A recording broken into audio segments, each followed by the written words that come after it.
Agenda item number 36. Item number 36, Resolution 31174, setting forth the 2010 State Legislative Agenda for the City of Seattle. Committee recommends the same be adopted. Thank you. I'd like to first move to substitute version 3 in your book of the attachment for version 2. Second. Okay, moved and seconded that the version 3 be substituted. Are there any comments? Those in favor of the substitution vote aye. Aye. Opposed, vote no. Okay, the motion carries unanimously, and version 3 is before us.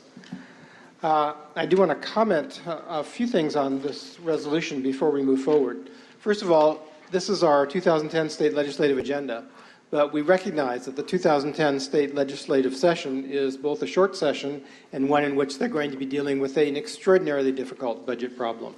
So we do not expect many of these priorities necessarily to be taken up in the 2010 legislature. We expect to try and advance some of them in terms of maybe coming to some agreements that might be taken up in 2011.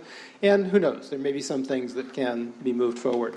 But the most important part of that, given the situation, is our number one priority, which is the do no harm. The need to try and maintain and preserve the human services funding and the funding for other critical programs that are part of the state's mission. So that is what we will probably be spending a lot of our time on. I also want to note that we've called out some other things that are similar to that. One of them is continuing our call for full funding of basic education. Again, not something that comes to the city, but something that is absolutely crucial to the city's operations. We continue to mention some of the discussions of water stewardship.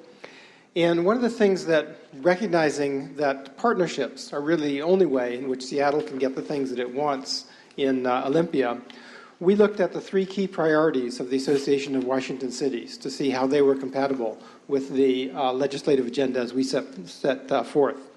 One of them was already in, but we went ahead and added 2 of them that were not, in fact, in, but were perfectly compatible with the kinds of things that we were talking about. The first was to endorse the concept of a fee per barrel of oil to provide funds for stormwater management. A piece of legislation that almost passed last time, came very close, and does have a possibility of passing this time. And the second was to maintain the revenue sources and flexibility for local governments. Clearly something that we have a deep interest in. We did not call it out in quite the same way that AWC did, so we've added their language to make sure that we have that in here. It's we really appreciate the fact that the mayor-elect has looked at this and reviewed it, and that we're able to work together on this. The fact is that Seattle is only powerful insofar as Seattle is together, and we are only going to accomplish what we want in coalition in Olympia, and we look forward to the opportunity to do whatever we can to bring back a legislative session, or bring about a legislative session that is as successful as possible for the people of Seattle. Are there any comments? Councilmember Bridges? Thank you. I just want to comment on page 2 of the legislative agenda under public safety. We very clearly state our support of community-oriented policing and the Neighborhood Corrections Initiative, which the state has carried out for a number of years with municipalities throughout the state. And you'll all recall that a couple of months ago, we all signed a letter to the governor asking that funding for the NCI officers in Seattle and King County be restored. The governor's budget does, in fact, recommend the restoration of those funds. And this is important because the NCI officers really are on the street dealing with individuals who are under supervision of the Department of Corrections and helping to steer them into alternatives to jail, social services, treatment programs, and such. But they're also working very closely with our police officers in the community, and it has been a hugely successful program. So I'm delighted that the governor heard our plea and has included this in her budget recommendation to the legislature. And then I wanted to reinforce the recommendations we're giving in the area of public education. This is an area which I know to all of us and to our city as a whole is vitally important. It's essential for Seattle, an international city, to have a strong and effective public school system. And that means that we partner with the school district, as many of us have been doing over the last couple of years, but it's also important that the state step up and fund education fully. And that's what our recommendation is calling for here. Thank you. Thank you very much. Councilmember Licata? Well, first of all, I want to thank Council President Richard Conlon for running a very smooth operation and soliciting all our advice on the legislative agenda. I must admit, when I had first looked at the revenue section where it said Seattle supports comprehensive reform of our tax system for a more progressive state tax structure, in my own mind, a lot of that means looking at an income tax. And then it occurred to me late last week that, in fact, we hadn't really spelled that out.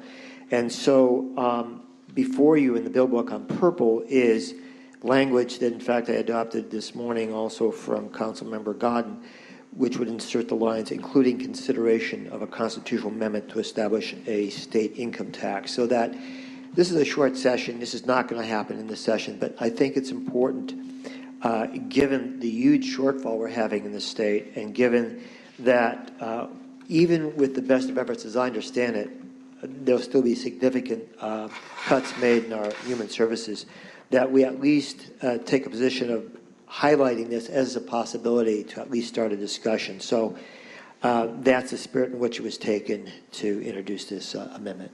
Okay. Thank you very much.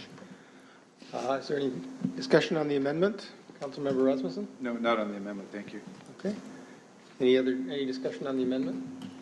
Okay, seeing none, are we ready to vote on the amendment? Is there a second? Second.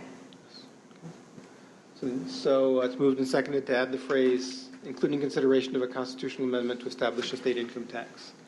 All those in favor, vote aye. Aye. Opposed? Okay, the motion carries unanimously and the amendment is adopted. Councilmember Rasmussen? I'm very pleased that Councilmember Burgess mentioned the public safety section that we are including in our legislative agenda. It is, I think, an example of the success that we had as a result of the letter that we circulated to our colleagues around in almost all jurisdictions around Lake Washington. Shows how effective we can be when we work with our counterparts in other cities and towns in this community, as well as with our county council as well. So it worked. The letter was circulated last summer. The governor heard us. Public safety cannot be carried out by the city alone. We really depend significantly on partnerships with the county, with the state, and the federal government. And I'm very pleased that the governor has heard our request. It is important, I think, that we continue to work and cooperate with the Association of Washington Cities, because working with our colleagues throughout the state will ensure a much better chance of success with our legislative package than if we are to go it alone. Thank you very much, Councilmember Licata. Yes, I did want to address the other amendment that I'm not introducing, and for two reasons I want to at least talk about it. This morning I stated that I thought at that time that the city of Seattle did not have the authority to direct that revenue from, say, red light cameras, traffic red light cameras, and from speed vans. It turns out we do have that authority. And the language this morning that I had introduced would be to have the state require that revenue from those sources be addressed to public safety issues, everything from road improvements to pedestrian and bike improvements. I'm not introducing it. I think it's a short notice. We need a much longer discussion on it. And in particular, we should be discussing with our fellow municipal governments in the Association of Washington Cities, since they want to still retain flexibility. However, I just want to at least point out that the Seattle Bicycle Advisory Board did send me a letter, and I've got copies for folks, where they request the City Council to begin to establish a dedicated long-term funding mechanism for bicycle master plan implementation and pedestrian programs through revenues generated by red light cameras and speed van cameras. I think that we will need to debate where the money goes. I don't think it's necessarily, if it goes for something of this sort, which I think will benefit everyone, it's a case of taking away from human services. But I think this is an issue we will have to struggle with, and hopefully down the line we can have a further discussion and eventually address it through our legislative agenda. Thank you very much. Any other comments? All those in favor of approving the resolution, vote aye. Aye. Opposed, vote no. Motion carries unanimously. The resolution is adopted and the chair will sign it.